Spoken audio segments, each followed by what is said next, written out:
The 773rd edition of the MMA Gambling Podcast on the Sports Gambling Podcast Network is brought to you by Underdog Fantasy. Sign up with promo code MMA SGPN to get yourself a 50% deposit bonus of up to $1,000. And we're also brought to you by Edge Boost. Earn up to $750 per month on your sports gambling transactions. Just go to edgeboost.bet and use promo code SGPN. And finally, we're brought to you by Rhythm, the leader in data-driven picks and props. Rhythm is giving away a $250 future and throwing a March Madness party. Just go to sportsgamblingpodcast.com/party for all the details.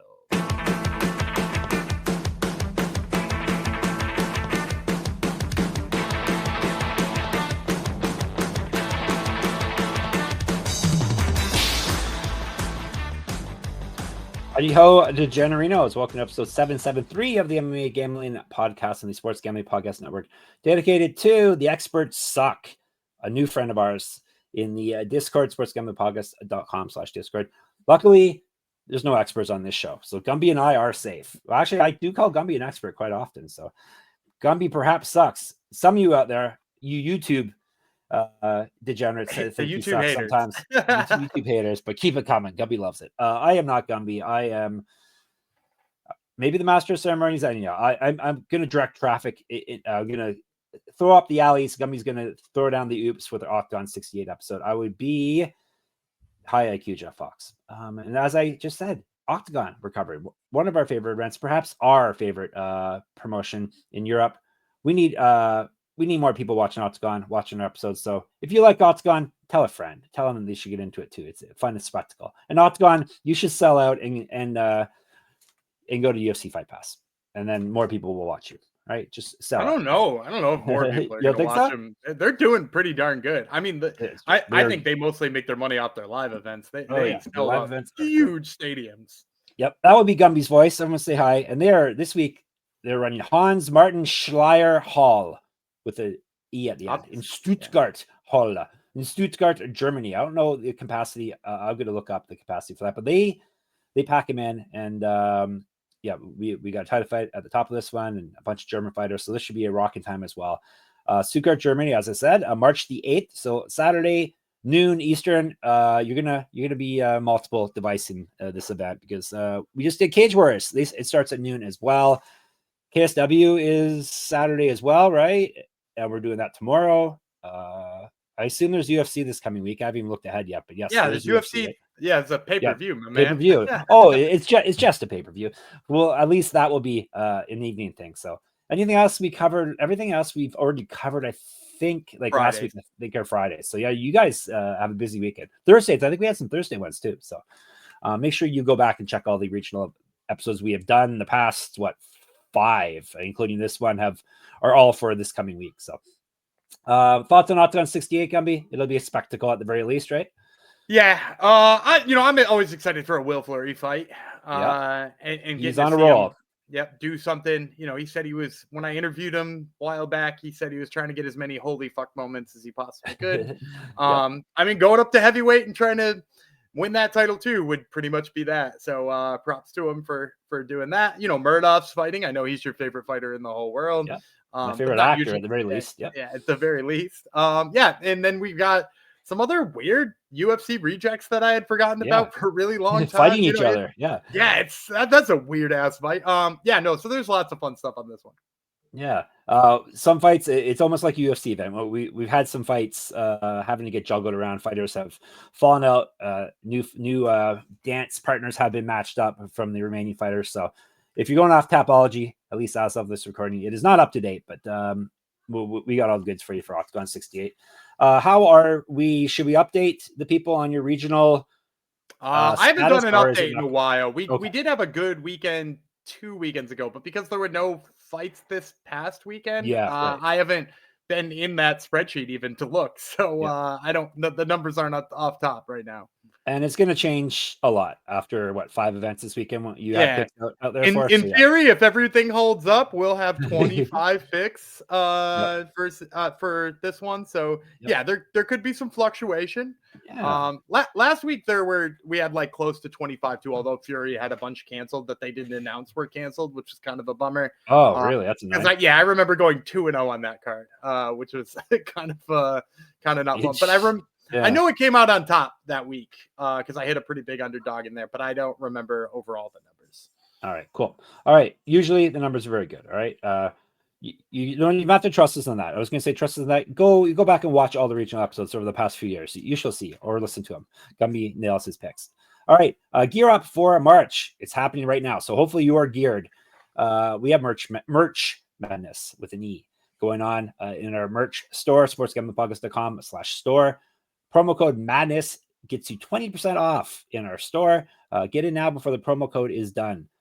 We have really cool new hats, SGPN Degen hats. We obviously have the hat I'm wearing. We have a whole bunch of MMA gambling podcast stuff in there. So a lot of unique shirts. Gumby's always getting them to make shirts off the weird and wacky things that we like to say in this show. So check it out in the store, sportsgamblingpodcast.com/store. Madness is the code.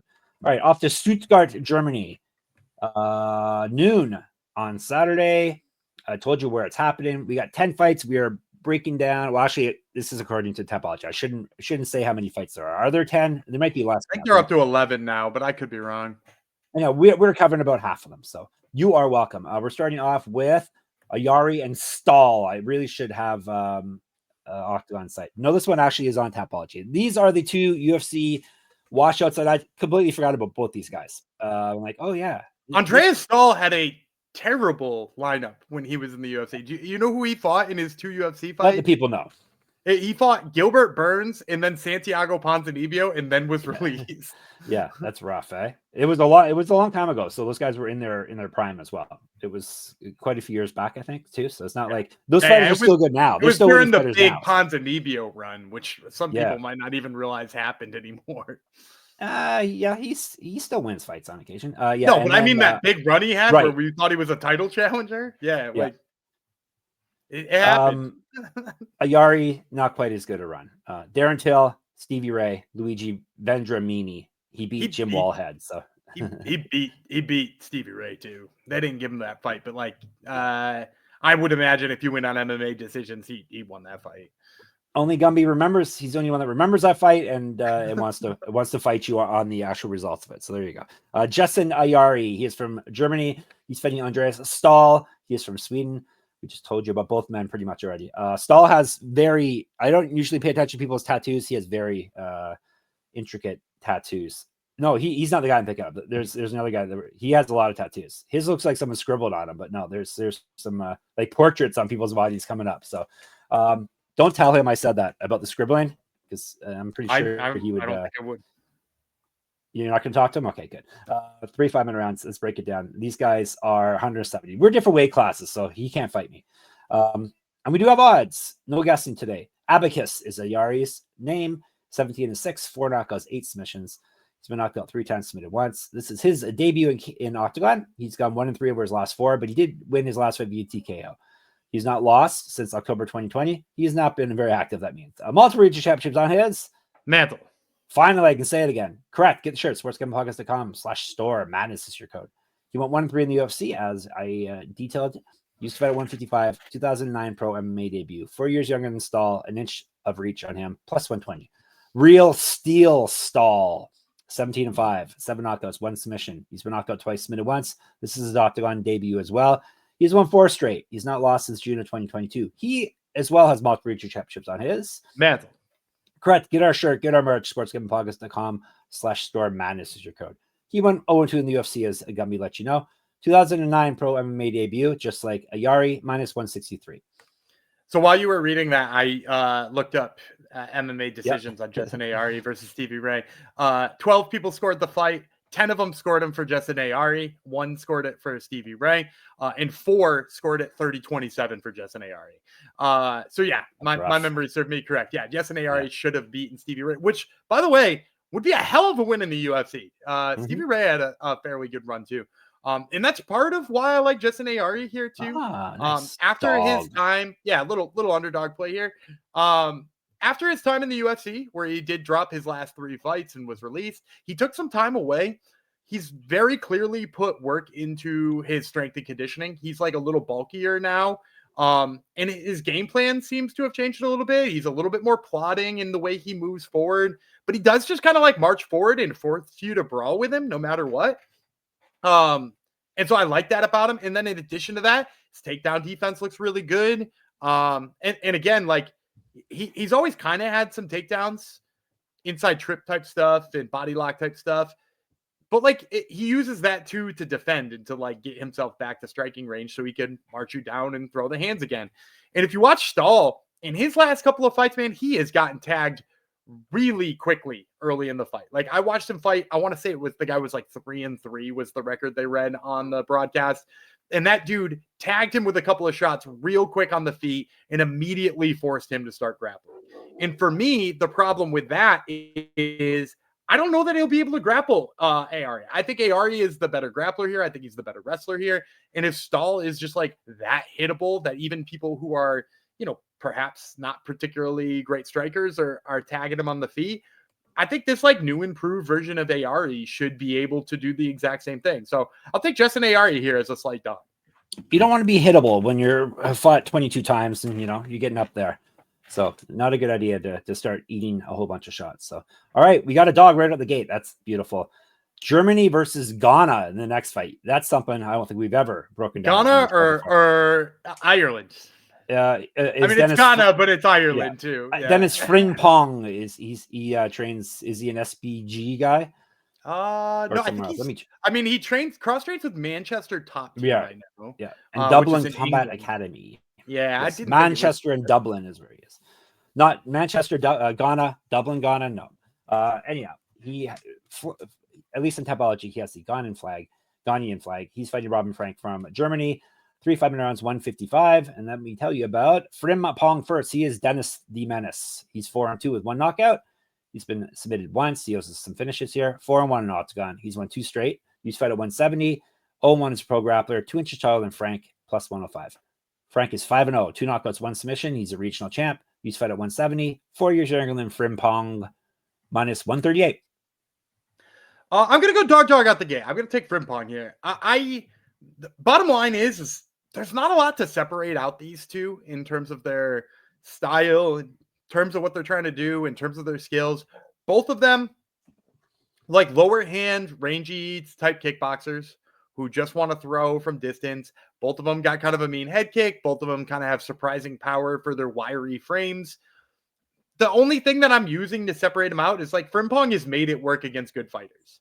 Frimpong has fought a bunch of times in Oktagon. He's got 2 straight wins, 3 straight wins if you count his record ineligible win on Tapology. He's really won 3 MMA fights in a row, but they didn't count one due to a blatant mismatch, which I think is kind of hard to do when you're 3-2 in your career. Yeah, interesting. Yeah, but I guess when you fight for Oktagon, they know you fought good competition, and that's the thing is he's fought really good competition. So he's made that rangy kickboxing style, and he's been forced to get off the cage and do all that kind of stuff against really good fighters, and it's worked. And with Robin Frank, I've never seen him do it against anybody who's decent. Like his fights, he's doing the same stuff as Frimpong is doing.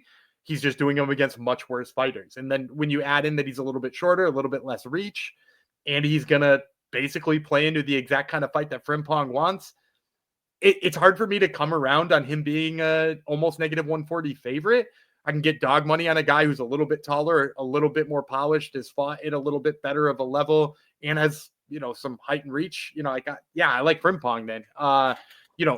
I'm not really passionate about this pick. I think this one is kind of a coin flip, but if you're going to go with the coin flip fight, you might as well take the dog money. And Frimpong's funner to say than Frank, so definitely say Frimpong instead. All right, dog, right out the gate. You got to love that. Before we get you some more, perhaps dogs, Edge Boost. Let me tell you about Edge Boost. SGPN is partnered up with Edge Boost, the premier Visa debit card for bettors. The Edge Boost card allows you to avoid the hassle of having your card denied at the sportsbook, DFS site, sweepstakes site, racetrack, or casino. Plus, you can earn up to $750 per month in cashback rewards for using your Edge Boost card. You know your money is safe as the card is FDIC insured. The best part is no credit checks, and it's completely free. Sign up today. Use the promo code SGPN so you get better cashback rewards and instant tier 2 status so you can make El Horford plays, obviously. That's edgeboost.bet, promo code SGPN. That's edgeboost.bet, promo code SGPN. And we are brought to you by mybookie.ag. MyBookie is your place to bet every sport, plus props for every game and the live dealer casino. MyBookie accepts customers from a ton of locations, easy deposits and lightning fast payouts using crypto. So you can make Frimpong plays, and obviously Al Horford plays. So head to mybookie.ag, promo code MMA SGPN. That's MMA SGPN for a 100% deposit match up to $1,000 plus a $10 casino chip. That's mybookie.ag, promo code MMA SGPN. All right, catchweight fight next. These guys, I'm assuming their original opponents fell out. Christian Jungwirth is not on the card anymore, even though he's on the poster, right? He's the guy that fell out. Yep. Marek Bartl is one of the gentlemen. He's from, I think, is he Czech or is he Slovak? Czech Republic. I don't want to mess that up. And he was supposed to fight Jungwirth. Right, he was supposed to fight Jungwirth. And then he is fighting, as we scroll, where is Daniel Schwindt, right, from Germany. He was supposed to fight Radovan Uskirk. So those guys are together now. And for some reason, one was supposed to fight at welterweight, one was supposed to fight at middleweight. So right in the middle, they're at 180. So catchweight fight. Let's break her down after I told you all of that confusing stuff. Schwindt is 6-2, 5 knockouts, 1 submission. He's been knocked out twice. He owes his rounds. 1-0 in Oktagon. He's won 2 straight and gone 3-2 over his last 5. His past 2 wins have come both via TKO. He's fed at 170 and 185. 2-inch tight over Bartl, 5 years younger, plus 130. Bartl, 13-13, 7 knockouts, 4 submissions. He's been knocked out twice, submitted 3 times, 7-5 in Oktagon. He's won 2 straight, 3 of 4, and 4 of 9. Past 2 wins, both via finish. Used to fight at 155, 170, 185. 2012 Pro MMA debut. 0-1 in Pro Grappling. 1-0 in Pro Muay Thai. 0-1 in Custom Fighting with custom rules. 0-1 in Pro Kickboxing. Minus 175. Yeah, I'm going to go Marek Bartl. I know looking at that 13-13 record and a negative 175 line, a lot of you might be tentative out there. If you're not familiar with Marek Bartl's game, he is coming off of an absolutely sick inverted triangle, though, which is crazy because that's not even like the game I think of him. Like, he's a berserker. You don't expect him to be hitting you with the finesse submissions and stuff like that. But, like, he goes in there, he swings wild, he works into the clinch, he drives his head into your chin. He's really, really particularly strong in the clinch, both with body locks and dropping down to doubles and opening up and ripping your body. Like, he is just a guy who pours gasoline on the fire every single time he fights. And I like that style against a guy like Schwindt because, like, Schwindt, he likes a similar kind of style to an extent, but a lot of his strikes come, shoulder to shoulder. His strikes are a lot wider. He doesn't protect his face as much as Bartl does, which I think is a huge problem in this fight. I think you're going to see Bartl be able to tag him a little bit. And then also, like Schwindt in his last fight, we saw him against Uskert, who he's supposed to fight again. And in that fight, like, he started to use his grappling late because he kind of had to. He was starting to wear down, or maybe he ate too many shots or whatever. But, like, he eventually started to use his grappling. I think if he wears down in this fight, there's no chance that happens. I think Bartl absolutely rips him to shreds if that happens. So I think Marek Bartl here, both by just being the more aggressive, more on his front foot kind of guy in this fight, but also, like, if Schwindt does decide to grapple, like, Bartl has been pulling a bunch of submissions lately. His ground game is clearly, he's clearly just remembering, like, oh yeah, by the way, I can use this if I need to. And it's worked really well in his last couple of fights. So I'll give him a chance to use it again here against Schwindt. And that's only if he doesn't take him out early. So I'll take Marek Bartl. Negative 175 doesn't scare me away. I like that number on him. Gumby's brave. He's not scared. He's not scared, homie. All right, we're going to co-main event. This one was, I don't know. Actually, yeah, it's listed. On Oktagon as co-main event. Makhmud Muradov versus, what's Enomoto's first name again? Yasubey Enomoto. They are fighting at middleweight. 3 5-minute rounds. Tell you about Enomoto first. The Swiss Samurai. 23-15. 3 knockouts, 6 submissions. He's been knocked out 3 times, submitted twice. Short notice debut in Oktagon. He's lost 2 straight. He's gone 1-3 over his last 4, 2-4 over his last 6. He's not fought since February 2024. He's not won since May 2022. He's a regional champ. He's fed at 170. 2004 Pro MMA debut. 0-2 in Pro Kickboxing, plus 300. Mach is Muradov's nickname. We know his real nickname is Ahmed Vert. 27-8 with 1 no contest. 17 knockouts, 3 submissions. Knocked out once, submitted 4 times. 3-0 in Oktagon. 2-0 with 1 no contest over his last 3. He did win his last fight. He's not lost since August 2022. He went 4-2 with 1 no contest in the UFC. He has multiple regional championships on his mantle. Correct. Get the shirt, get our merch, sportsgamblingpodcast.com/store. Madness is the code. 2012 Pro MMA debut. One known as a cage boxer. 7 years younger than Enomoto, 3 inches taller, 7 inches of reach, minus 450. I thought this one would be in 4 digits, Gumby, but it's not. No, I mean, like, Enomoto, I think the thing that's probably keeping it down is once upon a time, Enomoto was real dangerous. You know, you mentioned 2004 MMA debut. Yeah. You know, like, this guy's been around forever. And if you want to go back like 5 or 6 years, when he was still like in his, maybe not his prime, but when he was still like physically still there, you know, he'd be a dangerous out for Muradov. You know, he was a guy who had a little bit of takedown defense and could really open up with the hands. And like, we've seen that bother Muradov, but like at 41, which is how old he is now, he's 41 years old. Everything is just slowed down a little bit. So like the striking is still kind of there, but it's slower. And as a result, the defense on the striking is a lot worse, right? Because when your striking slows down, sometimes, you know, the offense can still kind of hold up as long as you're going first. But like, you don't maybe return to your chin as quickly as you used to, or, you know, you don't take care of things as well as you used to. So like that's suffering. And then the takedown defense is the thing that is the most notable about his decline. It's really fallen apart in terms of what he's able to do. And like against Muradov, that's like a thing you want to have in your back pocket, because that's always kind of how he bails himself out if he's not getting it done on the feet, is he works to a takedown and he just tries to, you know, spend some time there, win a round or whatever he has to. And I think against Enomoto, like, he's going to be able to do that whenever he wants. I also think the defense of Enomoto and how it's like declined at this point in time is probably enough that Muradov could knock him out. So I'll take Makhmud Muradov here. I think he wins this one pretty easy. All right. Before we get to the main event, let me tell you about Rhythm. Rhythm is throwing an epic March Madness party, and you are invited.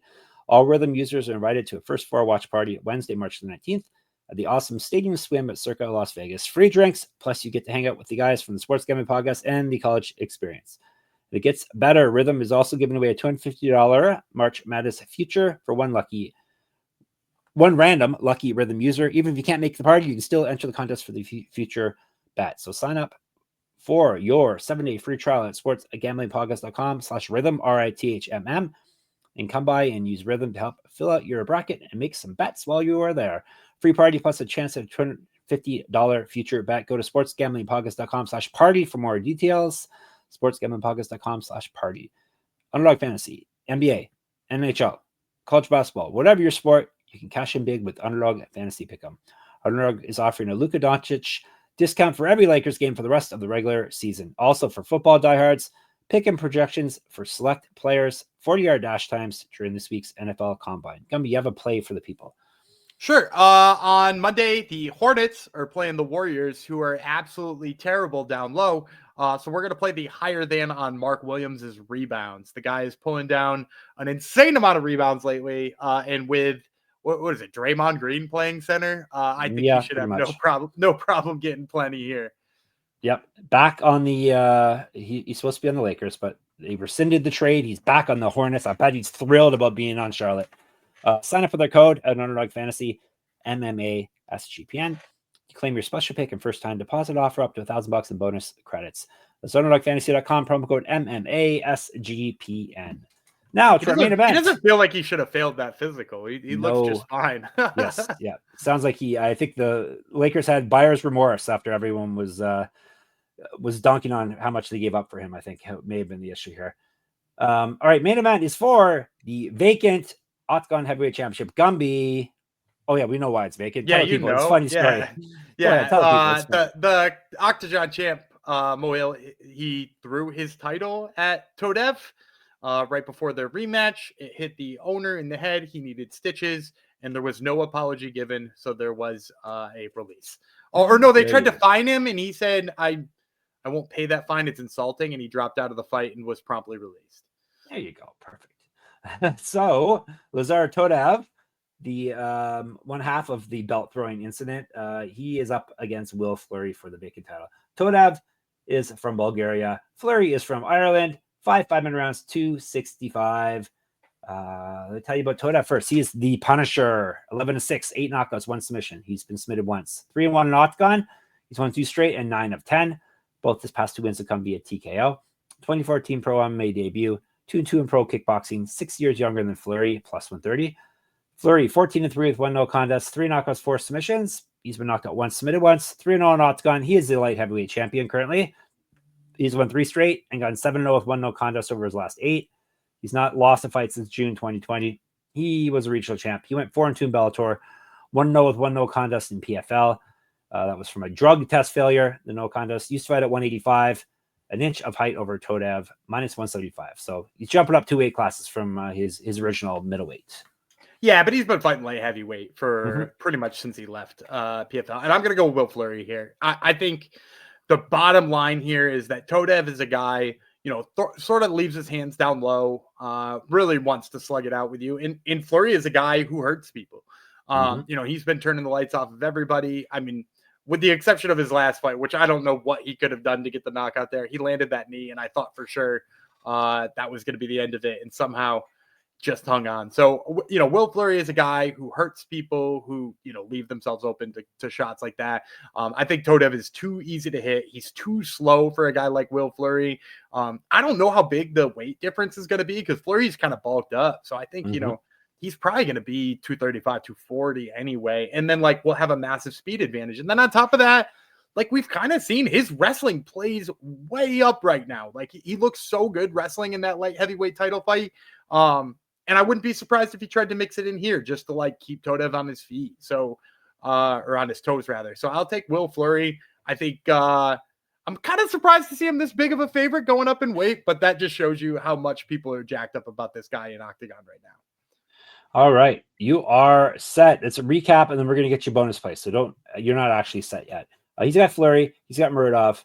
He's got Bartl. He has got Frimpong. He has got Ayari. So started with dogs, ended with faves. Let's see how he does in the lightning round. Zap, bang, boom, pow. Well, I got one of each for you here. First one I'm going to take is a favorite that I think is a great value, and that's Jakub Bedfalski.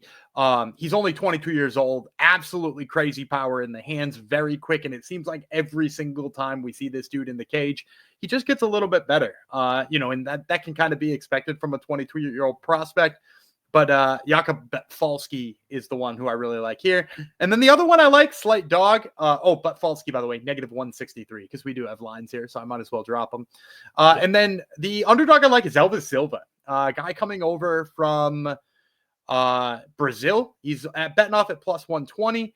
Again, has kind of nice power and has fought really high level of competition down there. He was fighting for Centurion MMA, which is a promotion that we might have to start talking about in the near future. They're really blowing up. So he's had a high level of competition. He's coming over here. I think he's the underdog just because he's a foreigner. But yeah, I like his power. He's really quick. And so I like him here as a slight dog play, plus 120. So once again, that's Elvis Silva and Jakub Bedfalski. Now I'll say, all right, you're all set now for Oktagon. We're not done yet. Well, we're done for this episode. We're not done with the regional stuff. More regional tomorrow. In the meantime, we shall be in the Discord, sportsgamblingpodcast.com/Discord. YouTube is MMA Gambling Podcast. Make sure you subscribe. Twitter is SGPN MMA. He's at Gumby Reelan. I'm at Jeff Fox Writer. Check out my Substack at moneymma.substack.com. UFC Pick'em is up and running for you.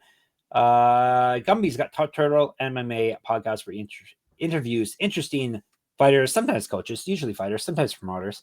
So check out Top Turtle. And of course, we're at sportsgamblingpodcast.com, sportsgamblingpodcast.com/store. Madness is your code for 20% off. Sportsgamblingpodcast.com/Patreon for bonus content. And please sign up for underdogfantasy.com and mybookie.ag with our code MMASGPN. All right, Gumby, you get to bid the people farewell today.